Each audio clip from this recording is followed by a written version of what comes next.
أعوذ بالله من الشيطان الرجيم. بسم الله الرحمن الرحيم. الحمد لله رب العالمين بارئ الخلائق أجمعين، والصلاة والسلام والتحية والإكرام على النبي المؤيد والرسول المسدد المصطفى الأمجد المحمود الأحمد حبيب إله العالمين أبي القاسم محمد اللهم صل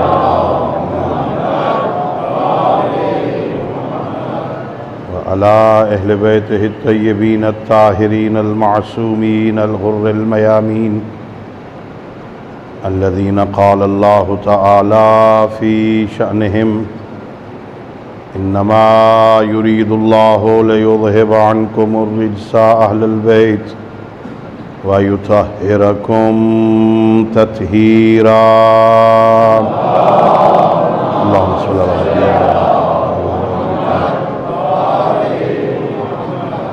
ورحمة الله على أحبابهم وأصحابهم وشيعتهم ومواليهم، ولعنة الدائمة الأبدية على أعدائهم أجمعين. أما بعد، فقد قال مولانا الصادق عليه السلام: بسم الله الرحمن الرحيم. من بكى على الحسين أو أبكى أو تباكى وجبت له الجنة. صلوات پڑھیے باوجود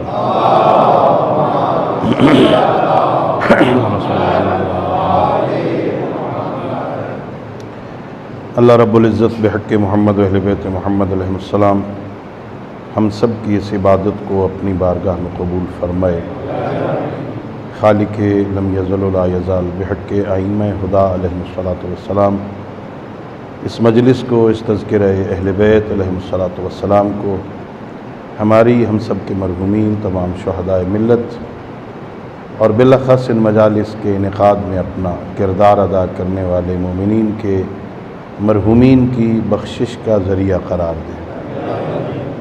اللہ رب العزت بحق ائمہ اہل بیت علیہ السلام پوری دنیا میں جہاں جہاں مظلوم کربلا کی صف اعضا بچھی ہے، عزاداروں اور عزاداری کی حفاظت فرمائے اور ہم سب کو اپنے معصوم ہادیوں کی سیرت طیبہ کو سمجھنے اور اس پر عمل کرنے کی توفیق عطا فرمائے.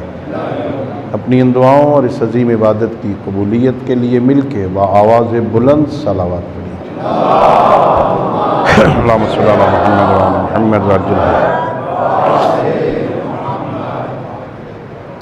میرے دوستو، بزرگوں اور عزیزوں، اللہ رب العزت کا لاکھ لاکھ شکر ہے کہ اس ذات ہدیت نے، اس کریم اللہ نے، مہربان خالق نے، رحمان و رحیم پروردگار نے ہمیں ایک مرتبہ پھر توفیق عطا فرمائی کہ ہم جناب سیدہ سلام اللہ علیہ کو ان کے بیٹوں کا پرسہ دے سکیں. بہت سارے ہمارے دوست، احباب، رشتہ دار اور عزیز گزشتہ سال ان ایام عزا میں ہمارے ساتھ شریک تھے،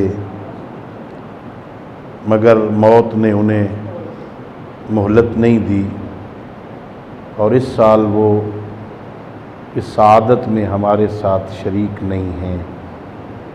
اللہ نے ہم پر لطف کیا، اللہ نے ہم پہ کرم کیا ہے، اللہ نے ہمیں ایک موقع اور فراہم کیا. یہ بہت بڑی سعادت ہے. حسین ابن علی علیہ السلام کی مجالس میں بیٹھنا،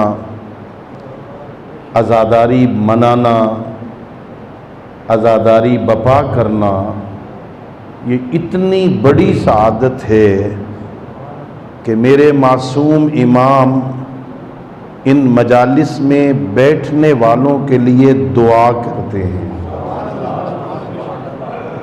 حضرت امام رضا علیہ الصلوۃ والسلام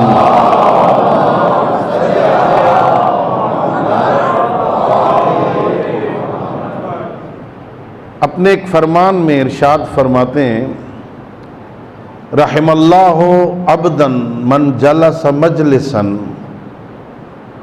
اللہ رب العزت اس بندے پہ رحم کرے جو ایسی مجلس میں جا کے بیٹھتا ہے، یحییٰ فیہ امرنا، جن مجالس میں ہمارے امر کو زندہ کیا جاتا ہے۔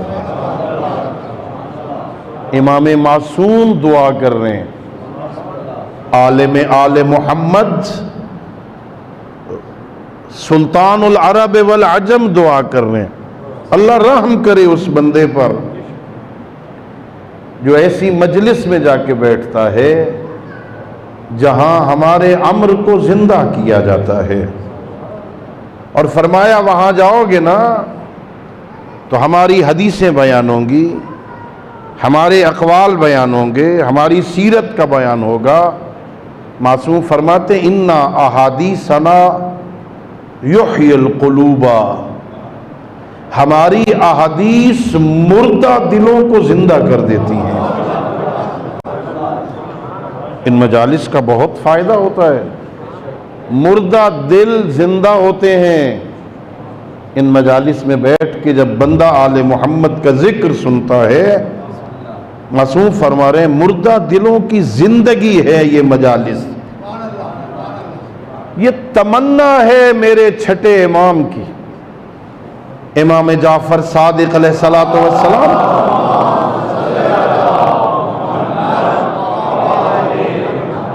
میرے امام کے پاس ایک صحابی آیا، میرے امام اس سے پوچھتے ہیں کیا تم اکٹھے بیٹھ کے ہمارا ذکر کرتے ہو؟ ہاں مولا ہم بیٹھتے ہیں، آپ کا ذکر ہوتا ہے۔ میرے امام فرماتے ہیں میں چاہتا ہوں، امام صادق فرماتے ہیں میں پسند کرتا ہوں کہ 15 قدم کے فاصلے پر ہمارے کچھ شیعہ اکٹھے ہو کے ہمارا ذکر کیا کریں۔ بہت بڑی سعادت ہے، یہ اللہ نے ہمیں موقع فراہم کیا ہے، ایسی مجالس کہ جس میں امر ائمہ کا احیاء ہو، ائمہ اسے پسند کرتے ہیں۔ یہ بہت بڑی سعادت ہے، جہاں اس کے یہ فوائد ہیں، آخرت میں بھی اس کا بہت بڑا فائدہ۔ حضرت امام رضا علیہ الصلوۃ والسلام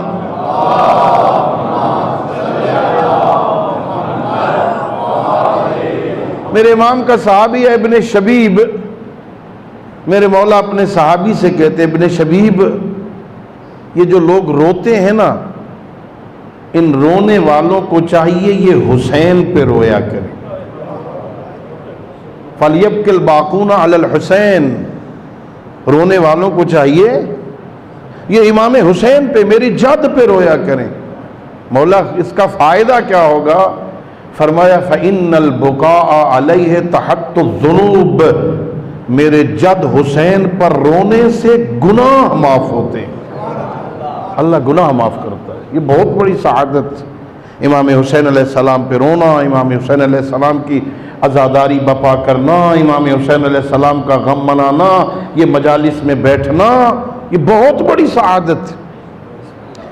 ہم چونکہ اس دنیا میں رہتے ہیں، ہمیں اس دنیا کے چیزوں کا پتہ ہے، ہم عالم ملکوت سے ناآشنا ہیں۔ جب یہ بندے اکٹھے بیٹھ کے ذکر کرتے ہیں نا اہل بیت کا، یہ حدیث قصہ آپ پڑھتے ہیں، ہمارے ہاں عموماً رواج ہے، برکت کے لیے پڑھی جاتی ہے، بالکل اس کے آخر میں اللہ کے نبی قسم کھا کے ایک پیغام دیتے ہیں، سید الانبیاء قسم کھا کے کہتے ہیں والذی بعثنی بالحق نبیا واصطفانی بالرسالۃ نجیا، مجھے اس ذات اقدس کی قسم جس نے مجھے رسول بنا کے بھیجا، جس نے مجھے انبیاء میں سے چنا، اس کی قسم کیا پیغام کیا ہے؟ قسم کھا کے کہتے ہیں جب ہمارے کچھ شیعہ جمع ہو کے ہمارا ذکر کرتے ہیں نا، یہ ہمارا ذکر کر رہے ہوتے ہیں، فرشتے انہیں گھیر کے ان کی بخشش کی دعا کر رہے ہوتے ہیں۔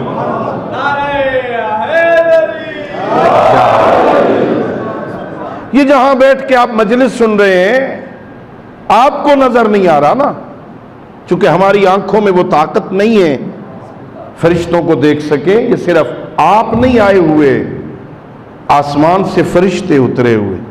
جہاں حسین ابن علی کا ذکر ہوتا ہے وہاں فرشتے آتے ہیں۔ جب یہ مجلس ختم ہوگی نا تو آپ اٹھیں گے یہاں سے، آپ چلے جائیں گے نا، وہ فرشتے یہاں سے پرواز کریں گے آسمان کی طرف۔ روایتوں میں ہے جب وہ آسمانوں کی طرف پرواز کریں گے، وہ جو فرشتے وہاں کھڑے ہیں نا، جب ان کے پاس سے گزریں گے تو ان کے پروں سے ایک عجیب قسم کی خوشبو آئے گی جو اس سے پہلے نہیں تھی۔ وہ فرشتے پوچھیں گے جب یہاں سے زمین کی طرف جاتے ہوئے گزرے تھے اس وقت تو یہ خوشبو نہیں تھی، اب کیوں آ گئی؟ کہا تمہیں نہیں پتا، ہم زمین پہ گئے تھے، وہاں حسین کی مجلس ہو رہی تھی، اس کے صدقے میں اللہ نے یہ خوشبو عطا کر دی۔ اللہ نے ہمیں وہ خوشبو عطا کر دی۔ وہ جو آسمانوں پہ کھڑے ہیں نا، وہ جو راستے میں ہے نا، وہ خواہش کریں گے ہمیں بھی لے جاؤ وہاں، ہم بھی جانا چاہتے ہیں۔ یہ کہیں گے بھئی وہ مجلس تو ختم ہو گئی، لوگ تو چلے گئے، اب مجلس نہیں ہے۔ وہ خواہش کریں گے لوگ چلے گئے ہیں، وہ جگہ تو باقی ہے نا۔ اللہ اکبر، وہ جگہ تو باقی ہے نا، ہمیں وہاں لے جاؤ۔ وہ فرشتے انہیں یہاں لے آئیں گے جہاں آپ بیٹھے ہیں، وہ فرشتے زمین کے ساتھ اپنے پروں کو مس کریں گے اور اللہ ان کے پروں میں بھی خوشبو عطا فرمائے گا۔ بہت بڑی سعادت ہے، یہ بہت بڑی سعادت ہے۔ اس کو اللہ رب العزت کی نعمت سمجھا کرو۔ اگر مجلس میں آنے کی توفیق ہونا، اسے رسم نہ سمجھو۔ ایک رسم کی ادائیگی ہے، محرم کا چاند طلوع ہو گیا، سارے شیعہ امام مارگاہوں کی طرف جا رہے ہیں، مجلس میں جا رہے ہیں، یہ رسم کی نہیں۔ حضرت آیت اللہ بہجت مرحوم فرماتے ہیں جب مجلس کی طرف جا رہے ہو نا، یہ نہ کہا کرو مجلس پہ جا رہے ہیں، یہ سمجھا کرو میں کربلا جا رہا ہوں۔ کربلا، میں کربلا جا رہا ہوں، حسین ابن علی کہ مرکز پہ کربلا جا رہا ہوں۔ اور آپ جانتے ہیں جو بندہ راہ کربلا میں مر جائے اللہ اسے شہادت کی موت نصیب کرتا ہے۔ یہ بہت بڑی سعادت ہے۔ ایسے سمجھو جیسے میں کربلا جا رہا ہوں، یہ سعادت اللہ نے نصیب کر دی ہمیں، اللہ نے ہمیں ایک موقع فراہم کر دیا، اللہ نے ہم پہ لطف کر دیا ہے۔ اور میرے امام فرماتے ہیں یہاں جب بیٹھتے ہو ذکر حسین سنتے ہو، من بکا علی الحسین او ابکا او تباکا وجبت لہ الجنہ، بڑی مشہور روایت ہے۔ چھٹے تاجدار ولایت فرماتے ہیں جو غم حسین میں روتا ہے، جو رلاتا ہے یا رونے کی شکل بناتا ہے، تینوں پہ جنت واجب ہو جاتی۔ یہ بہت بڑا احساس ہے، یہ بخشش کا ایک دروازہ کھل گیا آپ کے لیے، موقع مل گیا ہے، آئیے بخشش کے پروانے مل رہے ہیں، رسم ادا کرنے نہ آؤ، حسین ابن علی کے مقصد شہادت کو سمجھنے کے لیے آ جاؤ۔ بھئی یہ محرم اب 2 مہینے 2.5 مہینے 8 ربیع الاول تک تقریباً مسلسل یہ مجالس بپا ہوں گی۔ یہ کیوں دن مناتے ہیں ہم؟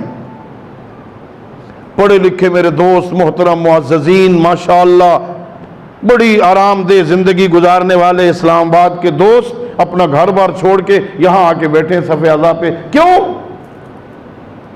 کیا مقصد ہے بھائی؟ گھر چھوڑا ہے، کاروبار چھوڑا ہے، دکان چھوڑی ہے، یہاں آ کے بیٹھ گئے ہو۔ بھائی دنیا کا دستور یہ ہے لوگ اپنے بزرگوں کی یاد مناتے ہیں۔ ہمارے ملک کے دارالخلافہ میں رہتے ہیں آپ، یہ 14 اگست منائی نا، یہ کیوں ہر سال 14 اگست مناتے؟ اس لیے کہ جو بزرگ ہیں نا ان کو تو پتہ ہے، یہ جو بچے ہیں نا انہیں پتہ چلے کہ 14 اگست کو ہوا کیا تھا۔ ان کے سامنے تاریخ پاکستان آئے، پاکستان کیسے بنا، پاکستان اس تاریخ کو بنا تھا، اس تاریخ کو یہ واقعہ رونما ہوا تھا۔ جس طرح یوم پاکستان منا کے ہم اپنے بچوں تک اپنے ملک کی تاریخ منتقل کرتے ہیں، اسی طرح ہم ایام عزا میں حسین کے دن منا کے پورے معاشرے تک واقعہ اور مقصد حسین کو منتقل کرتے ہیں، نسلوں کو بتاتے ہیں۔ کہ جیسے ہی محرم کا چاند طلوع ہوتا ہے کالے علم لگ جاتے ہیں، ہاں کالے لباس لوگ پہن لیتے ہیں، مجالس کے اشتہارات اور اعلانات شروع ہو جاتے ہیں۔ ہر بندے کو سمجھ آ جاتی ہے، جو ذرا سا زندہ ضمیر رکھتا ہے اسے پتہ چل جاتا ہے کہ حسین ابن علی کی شہادت کے دن آ گئے۔ اگر یہ نہ ہو، یہ عزاداری نہ ہو، یہ مجالس نہ ہو، یہ جلوس نہ ہو، یہ اشتہارات نہ ہو، یہ ماتمداریاں نہ ہو، ان لوگوں کو کیسے پتہ چلے گا؟ آپ بیٹھے بھائی دیکھو عزاداری کا کتنا بڑا فائدہ ہے۔ جتنے میرے دوست بیٹھے ہو مکتب تشیع کو مانتے ہو نا، اہل بیت سے تعلق رکھتے ہو نا، مذہب آل محمد سے وابستہ ہو نا، مذہب کے کچھ اصول ہیں، مذہب کے کچھ فروع ہیں، اس مذہب کی کچھ سیرت ہے، کردار ہے، احکام ہے، تہذیب ہے، تمدن ہے، ثقافت ہے نا۔ یہ آپ کو اس مذہب کے اصولوں کا پتہ کہاں سے چلا؟ آپ نے کتابیں پڑھی ہیں؟ آپ میں سے کتنوں نے عقائد کی کتابیں پڑھی ہیں؟ شیعوں کے عقیدے کیا ہیں؟ آپ میں سے کتنے لوگوں نے قرآن پڑھا ہے؟ آپ میں سے کتنے لوگوں نے مسائل کی کتابیں پڑھی ہیں کہ مجھے وضو کیسے کرنا ہے، مجھے فلاں کام کیسے کرنا ہے، مجھے روزہ کیسے رکھنا ہے؟ یہ کہاں سے پتہ چلا آپ کو؟ کتاب تو آپ نے نہیں پڑھی، ہاں عقائد کی کتاب تو آپ نے نہیں پڑھی، فقہ کی کتاب تو آپ نے نہیں پڑھی، یہ کیسے مذہب کی تعلیمات ملی؟ 90% سے زیادہ مکتب کی تعلیم ان عزاداریوں کی وجہ سے ملی۔ بہت بڑی بات ہے۔ کاش کوئی صحیح بتانے والا ہو، کاش کوئی صحیح سننے والا ہو۔ اس عزاداری کا بہت بڑا فائدہ، یہ مکتب کی ترجمانی ہوتی، یہ مذہب کی تبلیغ ہوتی ہے، یہ لوگوں تک دین اور مقصد حسین بن علی اس عزاداری کے ذریعے سے پہنچا۔ اگر یہ عزاداری نہ ہوتی، اگر یہ مجالس نہ ہوتی، کیا عجیب جملہ ہے میرے آقا کا، اگر یہ مجالس نہ ہوتی، اس مجلسوں کے بانی کون ہیں؟ سب سے پہلی مجلس دمشق میں امام سجاد نے قائم کی تھی۔ ان مجالس کے بانی امام سجاد علیہ السلام، جناب سیدہ زینب کبریٰ سلام اللہ علیہا، اس مجلس کی بانی۔ پہلی مجلس دمشق میں منعقد ہوئی تھی۔ جب ظالم نے اعلان کیا نا کہ قیدیں ختم کرتا ہوں، تو علی کی بیٹی نے کہا ایسے تو نہیں جائیں گے بیٹا سجاد، اس سے کہو نا ابھی میں اپنے بھائی کو روئی نہیں ہوں، ایک مکان خالی کروا کے دینا، پہلے عزاداری کروں گی، میں فتح کا اعلان کروں گی، میں اپنے بھائی کے مقصد شہادت کو بیان کروں گی۔ ابھی تو لوگوں کو پتہ چلا کہ ہم ہیں کون۔ ہاں پہلی مجلس وہاں بپا ہوئی، یہ مجلس کی تاریخ ہے۔ دوسری مجلس کربلا میں منعقد ہوئی تھی، جب یہ قافلہ کربلا پہنچا بعض روایتوں کے مطابق۔ ہاں وہاں مجالس ہر ایک بی بی نے اپنے اپنے وارث کی قبر پہ کھڑے ہو کر اپنے مصائب پڑھے تھے، ہر ایک بی بی نے الگ الگ مجلس پڑھی تھی۔ اور وہیں میں نے پڑھا ایک مجلس جناب رباب نے بھی پڑھی تھی۔ اللہ اکبر، اجرکم علی اللہ، بہت مشکل مجلس تھی جناب رباب نے جو پڑھی تھی۔ 3 دن یہ قافلہ وہاں رکا تھا، 3 دن۔ تیسرے دن جناب سجاد نے کہا چلیں واپس مدینے چلیں۔ میں نے نہیں پڑھا کسی روایت میں کسی بی بی نے کہا ہو کہ تم چلے جاؤ سجاد بیٹا ہم نہیں جاتے، لیکن لکھا مقتل والوں نے، ساری بیویاں تیار ہو گئیں، جناب رباب کہتی ہے سجاد بیٹا میں نے مدینے جا کے کیا کرنا ہے،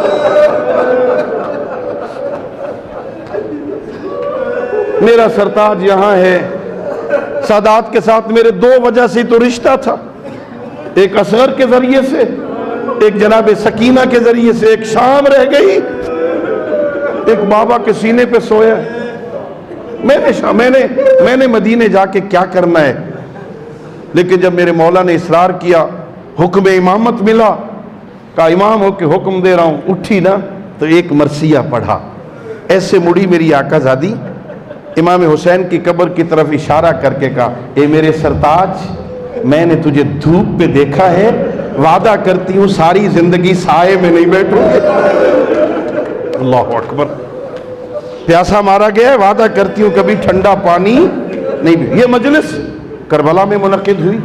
پہلی مجلس شام میں تھی، دوسری مجلس کربلا میں تھی، اور تیسری مجلس مدینے میں بپا ہوئی تھی. جب یہ لٹا ہوا قافلہ مدینے پہنچ گیا نا، پھر وہاں مجالس منعقد ہوئی. پہلا مرثیہ علی کی چھوٹی بیٹی ام کلثوم نے پڑھا. جب مدینہ شہر سے باہر پہنچی نا، پہلا مرثیہ پڑھا، یا مدینہ جدنا لا تقبلینا، اے نانا کے شہر ہمیں قبول نہ کرنا، اب تجھ میں رہنے کے قابل نہیں رہ گئے. مرثیہ پڑھ رہی تھی. با برادر رفتے بودم، بے برادر آمدم، تاج بر سر رفتے بودم، خاک بر سر آمدم. گئی تھی تو بھائیوں کی قطار ساتھ تھی، واپس آئی ہوں تو سر میں خاک کربلا ہے. ہاں مرثیہ پڑھا. ہاں عجیب عجیب یہ مجلس کی تاریخ ہے عزیزو. پھر امام سجاد نے مدینہ میں کئی مجلسیں پڑھی. آئے مدینہ کے لوگ جب پرسہ دینے نا، آئی نا مدینہ کی عورتیں جب پرسہ دینے، کہیں زینب کبریٰ مرثیہ پڑھتی، کہیں کربلا کے واقعات بیان کرتی، کہیں ام کلثوم بیان کرتی، کہیں سید سجاد. ایک مرتبہ سید سجاد مرثیہ پڑھتے ہوئے اپنے دکھ بیان کرتے ہوئے کہتے ہیں، اے لوگو ذرا دیکھو تو صحیح نا، میں کتنا غریب ہو گیا تھا. میرے گلے میں رسی ہوتی تھی، میرے گلے میں ہاتھوں میں ہتھکڑیاں، مجھے بازاروں میں یوں کھینچا جاتا تھا جیسے میں کوئی افریقہ کا غلام ہوں. اپنے مصائب پڑھ رہے تھے. تو یہ مجلس کی تاریخ ہے عزیزو. حسین ابن علی کا بیٹا اس مجلس کا بانی، جناب سیدہ زینب کبریٰ سلام اللہ علیہا اس مجلس کی بانیہ ہیں. بہت بڑا اجر ہے. یہاں آتے ہو مقصد امام کو سمجھنے کے. رسم کی ادائیگی نہیں ہے، رونا ہدف نہیں ہے، رونا وسیلہ ہے. مظلوم کے نام میں کشش، مظلوم کی مظلومیت میں کشش ہوتی ہے. ہر بندہ رک جاتا ہے. ابھی مجلس ختم ہو، آپ باہر نکلے، یا نوجوان 5-4 کھڑے ہو، آپس میں ہنس رہے ہیں، آپ چپ کر کے گزر جائیں گے. کھڑے ہیں بچے، کھڑے ہیں، لیکن اگر کوئی چھوٹا سا بچہ رو رہا تو سارے رک جائیں گے. بیٹا کیوں رو رہا ہے؟ کیا ہوا ہے آپ کو؟ بھئی رونے کی وجہ سے بندے رک جاتے ہیں. یہ حسین کے غم میں رونے کا فلسفہ یہ ہے، جب ہم روئیں گے نا، لوگ پوچھیں گے یہ کیوں رو رہے ہیں. بتانا پڑے گا پیغمبر کا نواسا پیاسا مارا گیا. اب ظاہر ہے یہ سن کے لوگ دوسرا سوال کریں گے، جو مقصد ہے اس مجلس کا. دوسرا سوال ہوگا وہ کیوں مارا گیا، کس نے مارا، کیوں مارا ہے. وہ مقصد ہے، وہ مقصد ہے مجلس کا لوگوں تک پہنچانا. اسلام آباد کے پڑھے لکھے شہر میں رہتے ہو، بہت بڑا شہر دارالخلافہ ہے. یہاں کے علماء، پڑھے لکھے لوگ جو ان عزاداریوں پر اعتراض کرتے ہیں نا، ان کے سر پہ قرآن رکھ کے صرف ایک سوال پوچھو، بتانا حسین کا قصور کیا تھا؟ کیا قصور تھا زہرا کے لال؟ یہ مجلس بتائے گی حسین ابن علی نے اتنی بڑی قربانی کیوں دی تھی. یہ ہے ہدف، لوگوں تک پہنچانا ہے. حسین ابن علی نے اتنی بڑی قربانی کیوں دی تھی، کیا وجہ تھی؟ حسین ابن علی اتنی بڑی قربانی دے رہے ہیں، کیا وجہ ہے اس کی؟ یہ لوگوں تک پہنچانا. یہ سمجھنا بھی ہے، صرف سمجھنا نہیں ہے، پھر اس پہ عمل بھی کرنا ہے. کیوں؟ اس لیے کہ آپ اور ہم سفیر ہیں مکتب آل محمد کے. یہ محرم ذمہ داریوں کا ایک بوجھ لے کے آتا ہے. ایسے نہیں آتا آیا اور گزر گیا. ایک ذمہ داریوں کی لمبی فہرست آپ کے اور میرے کندھوں پہ لے آتا ہے. آتا ہے نا، ذمہ داریاں میرے کندھوں پہ بھی ہے. میں جو یہاں بیٹھا ہوں تو میری بھی کوئی ذمہ داری ہے نا. حضرت آیت اللہ شہید مطہری ہمارے ایک عالم دین گزرے ہیں، وہ ایک جگہ پہ لکھتے ہیں ذمہ داریوں کے حوالے سے. یہ جو بندہ ممبر پہ آ کے بیٹھتا ہے نا، اسے سوچنا چاہیے کہ یہ بندے مجھے کیا دیتے ہیں.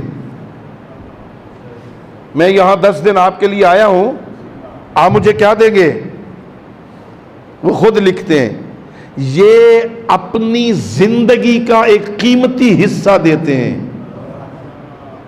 9 سے 10 تک 1 گھنٹہ زندگی ہے جو آپ میرے حوالے کر دیتے. اب آپ مجبور ہیں خاموش بیٹھے، جو میں نے کہنا ہے آپ نے وہ گھنٹہ میرے حوالے کر دیا نا. وہ گھنٹہ زندگی کا ایک حصہ ہے نا. 10 دن آپ 10 گھنٹے دیں گے نا، 10 گھنٹے زندگی کا ایک حصہ ہے نا. شہید مطاری فرماتے ہیں انہوں نے زندگی کا ایک حصہ خطیب کے حوالے کیا. اب اس کی شرافت کا تقاضا یہ ہے کہ اس کے بدلے میں وہ شے دے جو زندگی سے بھی زیادہ قیمتی ہو. ہاں وہ شے دینی چاہیے نا جو زندگی سے بھی زیادہ. حل جزاء الاحسان الا الاحسان، مگر نیکی کا بدلہ نیکی نہیں ہوتا. نیکی کے بدلے میں نیکی ہونی چاہیے نا. آپ مجھے زندگی کا ایک حصہ دے رہے ہیں نا، تو اس کے بدلے میں مجھے ایسی شے دینی چاہیے جو زندگی سے بھی زیادہ قیمتی ہو. اور زندگی سے زیادہ قیمتی کیا ہے؟ حضرت امام خمینی رحمت اللہ علیہ فرماتے ہیں لوگوں، دین کو اتنی اہمیت والی شے ہے جس پر حسین جیسا امام بھی قربان کیا جا سکتا ہے. حسین قربان ہو جائے دین بچ جائے، حضرت عباس قربان ہو جائے دین بچ جائے. یعنی زندگی سے زیادہ قیمتی دین ہے. تو میری ذمہ داری ہے، یہ میرے کندھوں پہ بوجھ ہے، یہ میرا فریضہ ہے، یہ میرے فرائض میں شامل ہے کہ میں آپ کو دین بتاؤں. یہ میرے فرائض میں شامل. اگر میں نہیں بتاؤں گا تو وہ جو آپ نے مجھ پر احسان کیا کہ زندگی کا ایک حصہ میرے حوالے کیا ہے، میں نے اس کا اچھا بدلہ نہیں دیا ہے. آپ کے علماء اکرام یہاں بیان کرتے ہوں گے یہ جو بندہ سلام کرتا ہے نا کسی کو، السلام علیکم، سلام کرنا مستحب ہے، جواب دینا واجب ہے. لیکن حکم یہ ہے جب جواب دو نا تو اس سلام سے بہتر انداز میں جواب دو. وہ تمہیں کہتا ہے السلام علیکم، جواب میں کہو وعلیکم السلام ورحمت اللہ. وہ کہتا ہے السلام علیکم ورحمت اللہ، جواب میں کہو وعلیکم السلام ورحمت اللہ وبرکاتہ. سلام سے بہتر جواب دو نا. حکم یہ ہے. تو آپ نے احسان کیا، آپ نے مہربانی کی، آپ نے بھلا کیا، زندگی کا ایک حصہ میرے حوالے کیا ہے، بہت بڑا احسان کیا. ایک طالب علم کو سننے آ گئے، ایک طالب علم کی باتیں سننے آ گئے، احسان کیا نا. اب احسان کا بدلہ یہ ہے کہ میں اس سے بہتر چیز تمہارے حوالے کروں، اور وہ بہترین شے مقصد شہادت حسین. اگر میں سمجھانے میں کامیاب ہو جاؤں ان 10 دنوں میں، آپ کو بتانے میں کامیاب ہو جاؤں کہ حسین ابن علی کیا بچایا ہے حسین ابن علی، اور جو سمجھ آ جائے پھر آپ بھی عالم ہو جائیں گے اس بات کے. عالم صرف اسے نہیں کہتے کہ جس سر پہ امامہ رکھا ہوا ہو، ابا قبا پہنی ہو، کوئی 20 سال مدرسوں میں زندگی گزاری ہو، وہ عالم ہوتا ہے. نہیں، جس کو جہاں سے کسی بات کا پتہ چل جائے وہ عالم ہے، وہ عالم ہو جاتا ہے. آپ کو جس مسئلے کا پتہ چل گیا آپ اس مسئلے کے عالم ہیں. جب عالم ہیں تو یہ علم بڑی عجیب شے ہے. حضرت امیر المومنین علی ابن ابی طالب علیہ السلام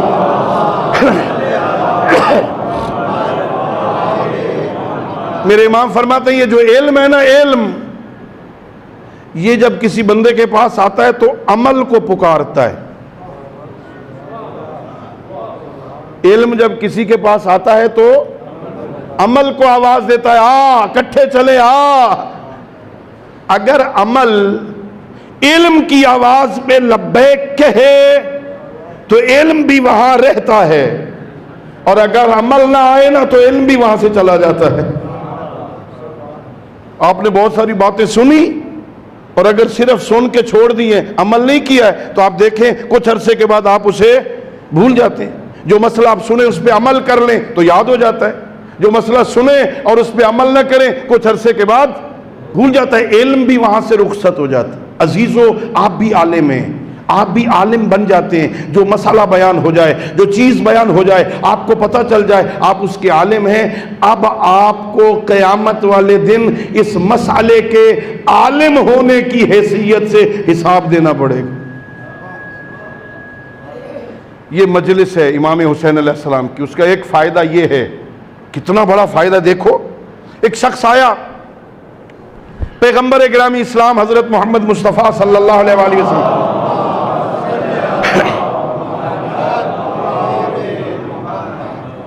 یا رسول اللہ صلی اللہ علیہ وآلہ وسلم، میں دیہاتی ہوں، جنگل میں بھیڑ بکریاں چراتا ہوں، یا رسول اللہ میرے پاس اتنا ٹائم نہیں ہے کہ میں روز مسجد نبوی میں آ کے آپ کے درس سن سکوں، میرے پاس اتنا وقت نہیں، میں جنگل میں بھیڑ بکریاں چراتا ہوں، مجھے کوئی خلاصہ دین کا بتا دیں، دین کا ایسا خلاصہ بتا دیں میں جنگل میں اس پہ عمل کر کے اپنی زندگی گزاروں۔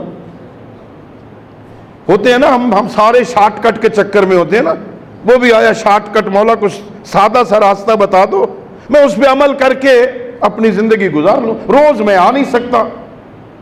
سید الانبیاء سے دیکھا، ایک آیت پڑھی، جب قیامت کا دن ہوگا تو اما من ثقلت موازینہ فہو فی عیشۃ راضیہ واما من خفت موازینہ فامہ ہاویہ، قیامت والے دن نامہ اعمال تولا جائے گا، جس کی نیکیاں سنگین ہوں گی وہ جنت میں،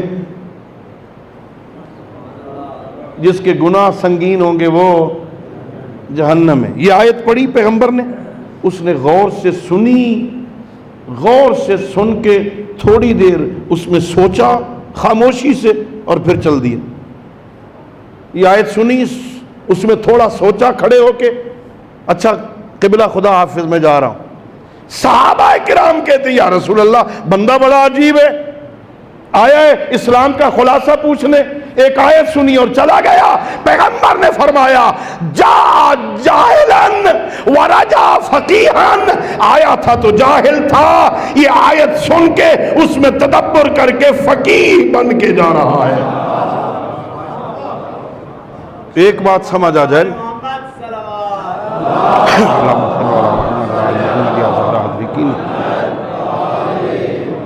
بہت فائدہ ہوتا ہے مجلس کا۔ آیا تھا تو جاہلاً، جاہل تھا، رجع فقیہاً، اب جب جا رہا ہے تو فقیہ ہی بن کے جا رہا ہے۔ پورے اسلام کا خلاصہ سمجھ آ گئی، قیامت والے دن ہونا کیا ہے۔ جس بندے کو سمجھ آ جائے نا قیامت والے دن ہونا کیا ہے، پھر وہ دین پر عمل کرتا ہے اور زندگی ٹھیک ہو جاتی ہے۔ یہی تو دین سمجھانا چاہتا ہے۔ حسین ابن علی نے اس دین کی حفاظت کی تھی، لوگوں کو اللہ کی طرف دعوت دے رہا تھا۔ حسین فرمایا خود لم اخرج اشرا ولا بطرا ولا مفسدا ولا ظالما، میں کوئی فساد برپا کرنے تو نہیں نکل رہا، میں کوئی حکومت کے حصول کے لیے تو نہیں نکل رہا ہوں، ظلم کرنے تو نہیں نکلا۔ حسین ابن علی خود کہہ رہے ہیں بل خرجت لطلب الاصلاح فی امت جدی رسول اللہ، حسین نکل رہا ہے تاکہ اپنے نانا کی امت کی اصلاح کر سکے۔ ہاں، اس مجلس کا مقصد حسین ابن علی کا مقصد بیان کرنا ہے۔ حسین ابن علی کا مقصد امت کی اصلاح ہے۔ ایک جگہ اصلاح ہے، اس کے مقابل میں افساد ہے۔ اصلاح اور افساد، صلاح یہاں ہے، فساد اس کے مقابل میں ہے، دونوں آپس میں متضاد ہیں۔ صلاح اور فساد، اصلاح اور افساد ایک دوسرے کے مقابل میں۔ جہاں اصلاح ہوگی وہاں حسینیت ہے، جہاں دہشت گردی ہے وہاں یزیدیت ہے۔ یہی فرق ہے، جہاں اصلاح امن کی بات ہوگی وہاں حسینیت۔ حسین ابن علی امن قائم کرنے جا رہے ہیں، حسین اصلاح کرنے جا رہے ہیں۔ وَأُرِيدُ أَنْ أَسِيرَ بِسِيرَةِ جَدِّي وَأَبِي، میں اپنے نانا اور اپنے بابا کی سیرت پہ چلنا چاہتا ہوں۔ کتنا بڑا مقصد ہے۔ کن میں؟ مسلمانوں میں مولا بیان کریں، میں اپنے نانا کی سیرت پہ چلنا چاہتا ہوں، میں اپنے بابا علی کی سیرت پہ چلنا چاہتا ہوں۔ اس کا معنی یہ ہے کہ مسلم معاشرے میں لوگ سیرت پیغمبر اور سیرت علی حیدر کرار کو فراموش کر بیٹھے تھے، تبھی تو حسین کہہ رہا ہے میں اس سیرت پہ چلنا چاہتا ہوں۔ یہ ہے مقصد کربلا، معاشرے میں سیرت نبوی کو اور سیرت علوی کو زندہ کرنا، یہ مجلس کا مقصد ہے۔ لوگوں کو بتاؤ سیرت نبوی کیا ہے، سیرت علوی کیا ہے، میں اس سیرت پہ چلنا چاہتا ہوں۔ وَأُرِيدُ أَنْ آمُرَ بِالْمَعْرُوفِ وَأَنْهَى عَنِ الْمُنْكَرِ، یہ بہت بڑی بات ہے، میں امر بالمعروف کرنا چاہتا ہوں، میں نہیں انل، لوگوں کو نیکی کا حکم دینا چاہتا ہوں، لوگوں کو برائی سے رکنے کا حکم دینا چاہتا ہوں، برائی نہ کرو نیکی کرو، برائی نہ کرو نیکی کرو۔ یہ کون کہہ رہا ہے؟ حسین ابن علی۔ یعنی اس کا مطلب ہے وہاں اس کے کچھ برعکس ہو رہا تھا نا، چونکہ خود مولا نے فرمایا الا ترونا، دیکھتے نہیں ہو کہ نیکی کو بتانے والا کوئی نہیں، برائی سے روکنے والا کوئی نہیں، برائی کو رواج دیا جا رہا ہے، ہاں برائی کو رواج دیا جا رہا ہے، نیکی کی دعوت دینے والا ہی کوئی نہیں، ممبروں پہ بیٹھے ہوئے ہیں۔ یہ تھا حسین ابن علی کا کربلا، یہ تھا حسین کی نہضت، یہ تھی حسین کی تحریک۔ پورا عالم اسلام یزید کو خلیفۃ الرسول مان کے بیعت کر رہا تھا۔ یہ کربلا تھا جس نے اسے خلافت رسول سے ہٹا کے لعنت کا مستحق بنا دیا۔ یہ ہے عزاداری، یہ ہے عزاداری۔ اگر یہ حسینیت نہ ہوتی، اگر یہ کربلا نہ ہوتا، اگر یہ عزاداریاں نہ ہوتی، اگر یہ حسینیت زندہ باد کی صدائیں نہ ہوتی، تو مسلمان تو اسے خلیفۃ الرسول مان چکے تھے۔ لوگ تو خلیفۃ الرسول کے عنوان سے بیعت کر رہے تھے نا۔ حسین ابن علی نے انکار کر کے اس دین کو بچایا ہے۔ اگر یزید جیسا خلیفہ ہو، اسلام کا حکمران ہو، حسین فرماتے ہیں پھر علی الاسلام السلام، جس اسلام کا حکمران یزید ہو، حسین فرماتے ہیں پھر میرا اس سے کوئی تعلق نہیں۔ یہ کیسا اسلام ہے جس میں یزید جیسا حکمران ہو؟ اور فرمایا مثلی لا یبایعو مثلا، پھر صرف حسین نہیں، طول تاریخ میں قیامت تک مجھ جیسا اس جیسے کی بیعت نہیں کرے گا۔ مجھ جیسا اس جیسا، بہت ساری بیعتوں کا خلاصہ بتا دیا حسین نے۔ بہت ساری بیعتوں کے چہرے سے نقاب الٹ دی پیغمبر کے اس نواسے نے۔ فلاں نے بیعت کر لی تھی، فلاں نے بیعت کر لی تھی، فلاں کی بیعت بعد میں ہو گئی۔ حسین نے ایک جملے میں ماضی اور مستقبل دونوں کا نقشہ بتا دیا۔ مثلی لا یبایع مثلا، جو مجھ جیسا ہوگا وہ اس جیسے کی بیعت نہیں کرے گا۔ حسین نے اسلام بتا دی۔ اللہ نے ہم پر احسان کیا ہے، اللہ نے ہمیں وہ حسین عطا کر دیا ہے۔ اور میں مجالس میں کہتا ہوں، خدا شاہد ہے، اگر کبھی فرصت ملے نا غور کر لینا، یہ بھی بہت بڑا احسان ہے کہ اللہ نے ہمیں حسین عطا فرمایا ہے نا۔ اللہ نے، ہم کہتے تو ہیں، لوگ بھی کہتے ہیں حسین سب کا، کہنے میں کیا حرج ہے کہ لوگ کہیں حسین سب کا، لیکن دیکھو تو صحیح نا حسین کے ساتھ کھڑا کون ہے؟ ہاں، جو حسین کے ساتھ کھڑا ہوگا وہ حسین کا ہوگا نا، حسین اس کا ہوگا نا۔ اللہ نے ہم پر احسان کیا ہے، ہمارے دل حسین کے ساتھ دھڑکتے ہیں، ہماری خوشیاں حسین ابن علی سے وابستہ ہیں، ہمارے دکھ حسین ابن علی سے وابستہ ہیں۔ ہمارا تو اپنا بھی کوئی مر جائے نا تو ہم حسین کو روتے ہیں، مجلس حسین کی برپا کرتے ہیں۔ ہمارے ہاں رواج ہے، اس پنجاب میں، تو باقی صوبوں کا مجھے نہیں پتا، پنجاب میں رواج ہے ان محرم میں، آج یکم ہوگی نا، کسی گھر میں کوئی فوتیدگی ہو جائے، کسی بندے کا انتقال ہو جائے، غسل دیں گے کہ واجب ہے، نماز جنازہ پڑھیں گے کہ واجب ہے، کفن پہنائیں گے کہ واجب ہے، دفن کریں گے کہ واجب ہے، صف عزا نہیں بچھائیں گے۔ جنازے کے بعد اعلان ہو جائے گا، لوگو 12 محرم کے بعد آنا فاتحہ کے لیے۔ 12 محرم تک ہمارے گھر میں فاتحہ نہیں ہوگی، یہ حسین کے دن ہیں، حسین کے، ہاں ہمارا تعلق ہے حسین سے نا، یہاں سے پتہ چلتا ہے۔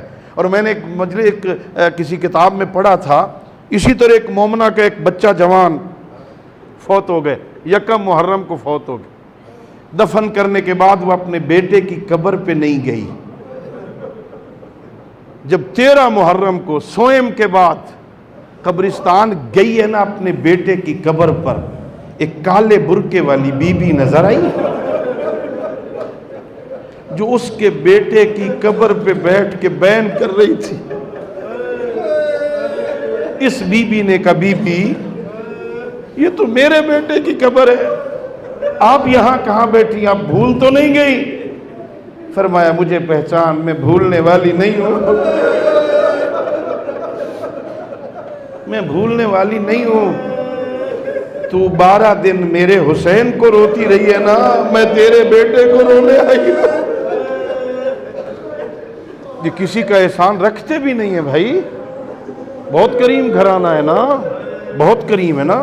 ہمارے ہاں رسم ہے, ہاں ہم اپنے اپنوں کو بھی نہیں روتے, ہم حسین کو روتے ہیں نا, حسین کو. حسین, اللہ نے ہمیں حسین عطا فرمایا, یہ بہت بڑا احسان ہے میرا اللہ کا. اللہ نے ہمیں حسین, کتنے 1,24,000 نبی بنائے نا اللہ نے, 313 رسول بنائے نا اللہ نے. جاؤ ہادیوں کی تاریخ پڑھو, پورے ہادیوں کی تاریخ میں نا اللہ نے نبی ڈھیر بنائے, اللہ نے رسول ڈھیر بنائے, اللہ نے امام بھی 12 بنائے. لیکن 12 اماموں میں 4 علی ہیں,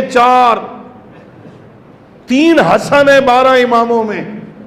اللہ نے حسین ایک بنایا تھا, 12 اماموں میں بھی حسین ایک ہے. یہ کتنا بڑا احسان ہے میرے اللہ کا. اللہ نے آدم کسی کو دیا, نوح کسی کو دیا, ابراہیم کسی کو دیا. جب ہادی بانٹ رہا تھا نا اللہ نے وہ جو حسین ایک بنایا تھا نا وہ ہمیں عطا کر دیا. یہ بہت بڑا احسان. ہمیں حسین والے نا, لوگوں سے پوچھو, ہاں یہ جب جلوس نکل آیا, یہ ماتم کر رہے ہوتے ہیں لوگ, لوگوں سے پوچھو اطراف میں جو کھڑے ہیں وہ کیا کہتے ہیں, یہ کون ہیں؟ فرماتے ہیں یہ حسین والے ہیں نا, حسین. یہ بہت بڑا احسان ہے. میں کہا کرتا ہوں خدا شاید یہ نسبت ہے ہماری, اس نسبت کی قدر کیا کر, اس نسبت کو غلط رنگ نہ دیا کر, اس نسبت کو بدنام نہ کیا کر, اس نسبت کے تقدس کی حفاظت کیا کر. ہماری نسبت آل محمد سے ہو گئی ہے نا. ابھی کوئی بندہ آ جائے باہر, ہاں ہم پہچانے جاتے ہیں, ہماری پہچان ہاں حسین کے نام سے ہوتی ہے, علی حیدر کرار کے نام سے ہوتی ہے. باہر بندہ آ جائے مجلس کے باہر, اسے پتہ نہیں اندر کون بیٹھے, یہ کیا ہو رہا ہے. یہ جو باہر عزیز کھڑے ہیں ان سے پوچھے اندر کون بیٹھے ہیں, یہ تھوڑی بتائیں گے کہ اندر شاہ صاحبان ہیں, اندر ملک صاحبان ہیں, اندر چودھری صاحبان ہیں. بتانے والا کہے گا اندر حسین کے عزادار بیٹھے ہیں نا. نسبت حسین سے ہو گئی نا. یہ بہت بڑا اعزاز ہے. اس نسبت کو بچاؤ عزیزو. یہ آج ابتدائی اور تمہیدی مجلس تھی, میں صرف متوجہ کرنا چاہتا تھا کہ ان 10 دنوں میں ہماری ذمہ داری کیا ہے. ہم نے اس ذمہ داری کی طرف بڑھنا ہے. حسین نے بہت بڑی قربانی دی ہے, ایسی قربانی تاریخ میں کہیں اور نہیں ملتی. حسین تاریخ کا مظلوم ترین بندہ, تاریخ کا حسین ابن علی. ہر کوئی رویا ہے حسین ابن علی. حضرت آدم سے لے کے خاتم تک سارے نبی روئے. حضرت آدم بھی روئے جب جنت سے زمین پہ آ گئے تھے نا. اللہ آپ کو حج پہ لے جائے, میدان عرفات ہے, میدان عرفات کے اندر جبل رحمت ہے, اسی جبل رحمت کے اوپر حضرت آدم مسلسل رو رہے تھے نا. تو حضرت جبرائیل آئے تھے, کہا تھا آدم چاہتے ہو توبہ قبول ہو جائے؟ ہاں جبرائیل بھائی چاہتا تو ہوں. کہ پھر اللہ نے یہ کچھ نام بھیجے ہیں. فتلقى آدم من ربہ, ہاں حضرت آدم نے اپنے رب سے یہ کلمات سیکھے اور ان سے توبہ کی. وہ کلمات کیا تھے؟ یا محمود بحق محمد, یا اعلیٰ بحق علی, یا فاطر بحق فاطمہ, یا محسن بحق الحسن, یا قدیم الاحسان بحق الحسین. جب یہ 5 نام بتائے نا, ہاں لکھا مفسرین نے, اہل سنت علماء نے بھی لکھا, ان ناموں کے صدقے میں اللہ نے توبہ قبول کر لی. لیکن جملہ کہا آدم نے, اے جبرائیل یہ جب میں محمد کا نام لیتا ہوں, علی کا نام لیتا ہوں, فاطمہ کا نام لیتا ہوں, حسن کا نام لیتا ہوں, مجھے خوشی محسوس ہوتی ہے. یہ حسین کون ہے؟ اللہ اکبر, اجرکم علی اللہ. یہ حسین کون ہے جس کا نام آتے ہی میری آنکھوں سے آنسو بہنے لگتے ہیں؟ حضرت جبرائیل نے فرمایا آدم یہ آخری نبی کا نواسہ ہے, 3 دن کا بھوکا پیاسا شط الفرات پہ قتل کر دیا جائے گا. آدم روئے. حضرت نوح روئے، حضرت ابراہیم و اسماعیل روئے، پیغمبر گرامی اسلام روئے، سید الانبیاء کا رونا تو بڑا مشہور ہے۔ یہ حسرت ہے، یہ رونا حسرت بھی ہے جناب سیدہ کی۔ پیغمبر گرامی اسلام ہے، جناب سیدہ کے گھر میں بیٹھے ہیں، ایک زانو پہ امام حسن ہے، ایک زانو پہ امام حسین ہے۔ عزادارو میرے مولا دونوں کو پیار کر رہے ہیں، اچانک پیار کا انداز بدلا۔ حسین حسن مولا منہ آگے کرتے ہیں نا، پیغمبر لبوں کو بوسہ دیتے ہیں۔ حسین جو اپنا منہ آگے کرتے ہیں نا، پیغمبر رخسار پہ ہاتھ رکھ کے رخ موڑ کے گردن پہ بوسہ دیتے ہیں۔ 2-3 دفعہ امام حسین نے ایسا کیا، پیغمبر نے رخ موڑا، گردن پہ بوسہ دیا۔ چھوٹا شہزادہ تھا نا، اپنے نانا کی گود سے نکلے، وہاں گئے جہاں اماں بیٹھی تھی، ماں کی گردن میں باہیں ڈال دی۔ اماں میرے منہ سے کوئی بو آتی ہے، یہ بابا حسن کے لبوں کو بوسہ دیتے ہیں، میں اپنا منہ آگے کرتا ہوں، میرے بابا میرا منہ دوسری طرف موڑ دیتے ہیں۔ ماں تھی نا، ایک مرتبہ حسین کو سینے سے لگایا، تیز قدم اٹھاتی ہوئی بابا کے پاس آئی، بابا میرا حسین رو رہا ہے، اس کے لبوں کو بوسہ کیوں نہیں دیتے؟ فرمایا زینب میری بیٹی زہرا سننا چاہتی ہے، بیٹھ جا، علی کو بھی بلاؤ، بیٹھو۔ سامنے بٹھایا کہ میں دونوں کو پیار کر رہا تھا، جبرائیل نے آ کے بتایا حسن کو زہر ملے گا، اس کے جگر کے ٹکڑے کٹ کٹ کے باہر آئیں گے، اس لیے لبوں کو بوسہ دے رہا تھا۔ حسین 3 دن کا پیاسا لبے فرات پہ قتل ہوگا، اس لیے اس کی گردن پہ بوسہ۔ اللہ اکبر، یہ سننا تھا نا۔ جناب سیدہ زہرا تڑپ کے کہتی ہیں بابا بابا جب میرا حسین قتل ہوگا آپ ہوں گے؟ نہیں میرے لال میں نہیں ہوں گا۔ یا مولا علی ہوں گے؟ فرمایا علی بھی نہیں ہوں گے۔ فی زمن خال انی وعن کے وعن علی وعن الحسن، نہ میں ہوں گا، نہ آپ ہوں گی، نہ علی ہوں گے، نہ حسن ہوں گے، کوئی بھی نہیں ہوگا۔ ہاں میری آقا زادی کہتی ہے بابا اگر ہم میں سے کوئی نہیں ہوگا پھر میرے حسین کو کون روئے گا؟ فرمایا زہرا گھبرا نہیں، اللہ ایک قوم کو پیدا کرے گا جس کے بچے تیرے بچوں کو روئیں گے، جس کے جوان تیرے جوانوں کو روئیں گے، جس کی عورتیں تیری عورت۔ اللہ اکبر۔ ایک مرتبہ حسین اپنی ماں کی گود سے نکلے، ایک ایک بزرگ کے سامنے آئے، بابا نانا جان امی جان آپ نے سنا نا میں قتل ہوں گا، اے نانا ذرا بتاؤ مجھ پر رونے والوں کو آپ کیا دیں گے؟ کہ حسین بیٹا میں شفیع روز جزا ہوں، میں ان کی شفاعت کروں گا۔ بابا علی آپ کیا دیں گے؟ فرمایا میں ساقی کوثر ہوں، میں حوض کوثر پلاؤں گا۔ حسن بھائی آپ کیا دیں گے؟ کہ میں جنت کا مالک ہوں، میں جنت عطا کروں گا۔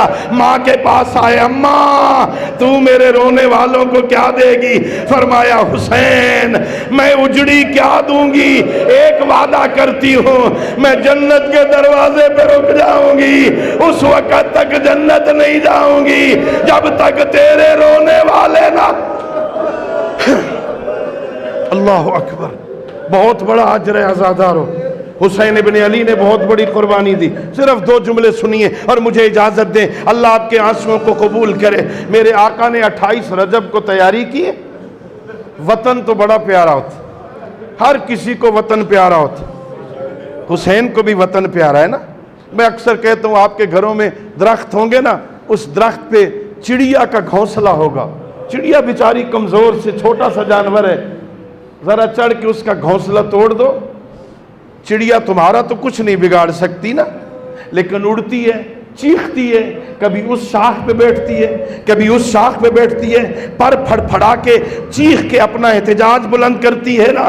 عزادارو جب حسین کو مدینے میں نہیں رہنے دیا نا، حسین کی حالت یہی ہے، کبھی گھر آتا ہے، کبھی نانا کی قبر پہ جاتا ہے، کبھی اماں کی قبر پہ جاتا ہے، نانا سے کہتے ہیں نانا اب تیرے مجاور کو رہنے نہیں دیتے، نانا میں مدینہ چھوڑ کے جا رہا ہوں۔ روتے روتے غش کر گئے، عالم غشی میں دیکھا، نانا نے کہا اماں انتظار کر کر رہی ہے، جاؤ ماں کے پاس۔ میں نے روایتوں میں پڑھا حسین چلے ماں کی قبر کی طرف، پہلے وقار اور سکینہ سے چل رہے تھے، جب ماں کی قبر نظر آئی حسین نے دوڑنا شروع کیا، اپنی ماں کی قبر کے پہلو میں لیٹے، دونوں ہاتھ قبر کے اوپر رکھے، کہا السلام علیکہ یا غریب الام، اے غریب کی ماں میرا سلام۔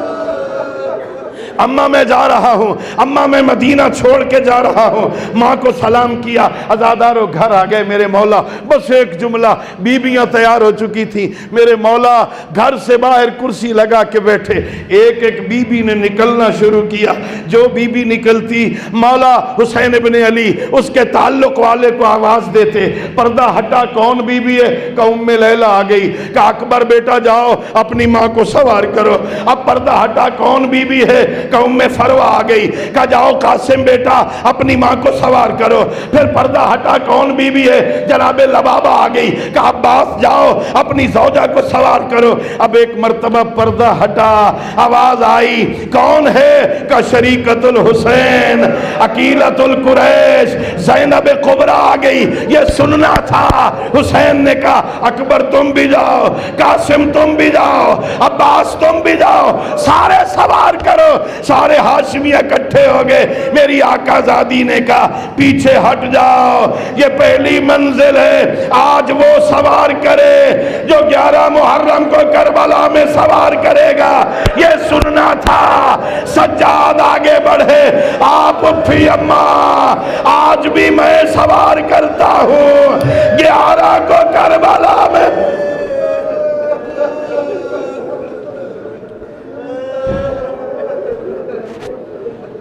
الا لعنۃ اللہ علی القوم الظالمین وسيعلم الذین ظلموا ای منقلب ینقلبون وآخر دعوانا ان الحمد للہ رب العالمین۔ اللہم صلی علی محمد وآل محمد۔ پروردگار آل محمد کا واسطہ ہماری قلیل سی عبادت کو قبول فرما، اس قلیل عبادت کا ثواب کثیر عطا فرما، اس مجلس ذکر کا ثواب تمام مومنین کے مرحومین کی روح کو اصال فرما، مکتب آل محمد کی حفاظت فرما، عزاداروں اور عزاداری کی حفاظت فرما، دہشت گردوں کا قلع کما فرما، ہم سب کو اپنے پیشواؤں کے سامنے سرخرو فرما، علماء اعلام مراج اعظام کو صحت و سلامتی عطا فرما، بار میں تاجدار ولایت امام عادل کے ظہور میں تعجیل فرما، ہماری آنکھوں کو زیارت امام سے منور فرما، قلب مطہر امام زمان علیہ السلام کو ہم سے راضی اور خوشنود فرما۔ پروردگار ہم سب کی دعاؤں کو قبول فرما۔ اللہم صلی علی محمد وعلی محمد وعجل فرجہ۔